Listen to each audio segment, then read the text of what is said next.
Hola, ¿cómo están? Bueno, nos reunimos esta vez para hablar acerca de literatura argentina. Estamos cerrando la primera parte del eje 1, no la parte de que yo llamé los fundadores, donde, bueno, estuvimos trabajando, por un lado, el tema de la otredad, ¿no? A través del cuento El hambre. Y ahí veíamos cómo aparece esto que es como una constante que atraviesa nuestra historia como sociedad, de ver al otro que es diferente o que piensa diferente o que es diferente por una cuestión social, cultural, de clase, religiosa, política, lo que fuere, verlo como el enemigo, verlo como alguien que es peligroso y al que hay que destruir de alguna manera, no solamente excluir, sino destruir, y en esa destrucción del otro, como le pasó a Baitos en el cuento El hambre, nos terminamos destruyendo a nosotros mismos. Después trabajamos con el romance elegíaco de Miranda y el cuento El primer poeta, también de Mujica Lainez, también del libro Misteriosa Buenos Aires. Bueno, y ahí ustedes hicieron todo un trabajo de proponer, hacer una lista de qué es lo que se podría analizar en estos dos textos. En general las propuestas están muy buenas, pero la gran mayoría tuvo un pequeño problema, que también es un problema que muchas veces yo lo he visto en los exámenes finales. Y ese problema es la falta de precisión. Cuando uno dice algo en forma muy amplia, muy general y no precisa, no particulariza, entonces es como no decir nada en realidad. Si yo digo, y en tal obra es muy interesante estudiar el contexto histórico, sí, bueno, estoy hablando de un concepto, que es el concepto de contexto, y lo estoy enmarcando, ¿no? en una determinada esfera que es la historia. Pero en realidad, más de eso no estoy diciendo, ¿no? Entonces, en ese caso, ¿qué implica precisar o qué implica particularizar?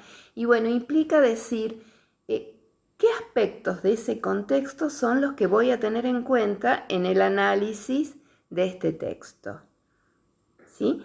Porque un contexto histórico es algo sumamente amplio, ¿no? Incluso uno puede decir, bueno, todo es historia, todo entra dentro de la historia.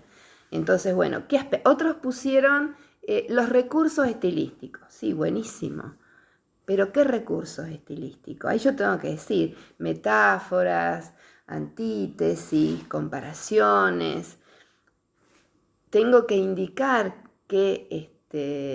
cuáles son esos recursos, ¿sí? Muchas veces pasa, les decía en los exámenes, que alguien dice, esta obra tiene una gran influencia del barroco. Bueno, ¿y en qué se da esa influencia? Es la pregunta obligada que uno hace. Y ahí uno ve que el alumno queda como congelado. Y no sé, o sea, a veces pasa que toman, no es este caso, ¿no? Pero ya que estamos hablando que sirva para los exámenes, a veces pasa que toman una frase de algún texto y no profundizan, no dicen, bueno, a ver, pero ¿por qué dice esto? ¿Por qué dice que esta obra tiene una gran influencia del barroco? ¿En dónde está esa influencia? ¿Están los temas? ¿Está en el estilo? ¿Están los recursos? ¿Dónde está la influencia? Entonces, estas cuestiones me parece que son importantes y me pareció muy significativo que haya aparecido en estos trabajos, ¿no? Fíjense que yo abajo les hice la devolución en los comentarios, y si les parece bien, de ahora en más, yo les voy a pedir que los trabajos ustedes los vayan subiendo en distintas pizarras que yo voy habilitando, porque como les explicaba a los chicos de segundo recién, esto me permite hacer una devolución casi inmediata. Si no, es todo suele ser todo un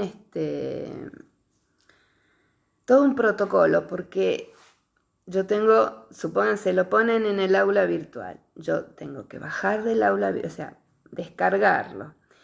Descargo el archivo zipeado, abro el zip, descargo el documento, leo, anoto en un papel las cosas que por ahí les tengo que decir. Entonces después eso tengo que o hacer un mensaje de WhatsApp para cada uno, o tengo que mandar un correo o mandarle un mensaje por el aula virtual, y tengo que ver a ver cómo hago con cada uno, porque no todos acceden al aula virtual, ¿no? Y eso demora muchísimo tiempo. Entonces esto me parece que es mucho más ágil. Si les parece, hacemos la prueba, a ver qué tal, cómo funciona. Y bueno, si no funciona, o si vemos que no, que es muy complicado, me parece que no, porque es el Padlet permite subir videos, subir audios, subir fotos y subir archivos. Así que es muy sencillo, mucho más rápido. Y el vínculo se los pondría en el aula virtual y se los mandaría por el correo electrónico.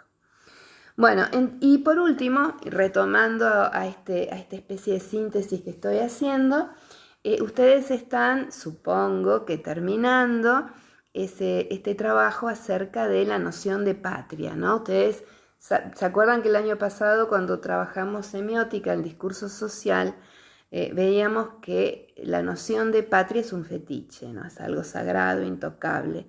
Bueno, pero ¿qué entendemos por patria? ¿No? Más allá de que sea un fetiche, ¿en qué consiste este fetiche?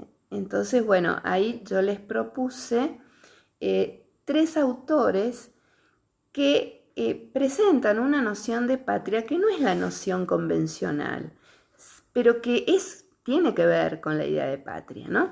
Por un lado, Marechal, que digamos, circunscribe la noción de patria a una cuestión de clases, ¿no? Entre las clases enriquecidas, patricias, oligarcas, ¿no? Las familias de la nobleza, entre comillas, de la nobleza criolla de Buenos Aires, que son los grandes terratenientes, y el campesino, la persona que trabaja, ¿no? que digamos que hace que la tierra produzca con su esfuerzo.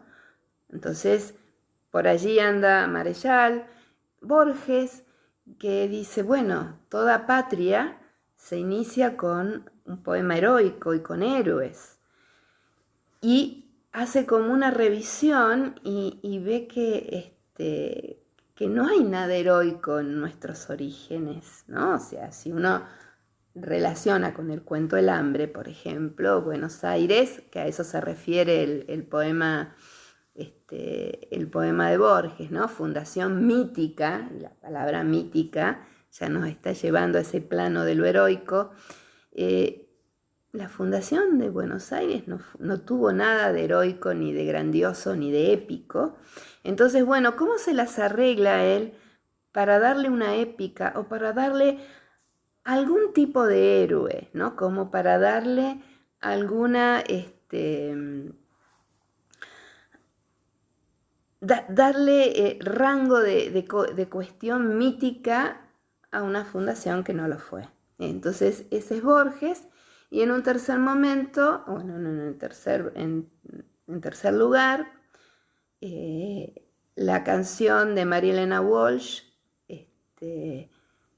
Samba para la tierra de uno, creo que es un bellísimo poema, que es canción, que ella compone y empieza a cantar en la época de la dictadura, ¿no? En la época de los exilios obligados y demás, ¿no? Entonces,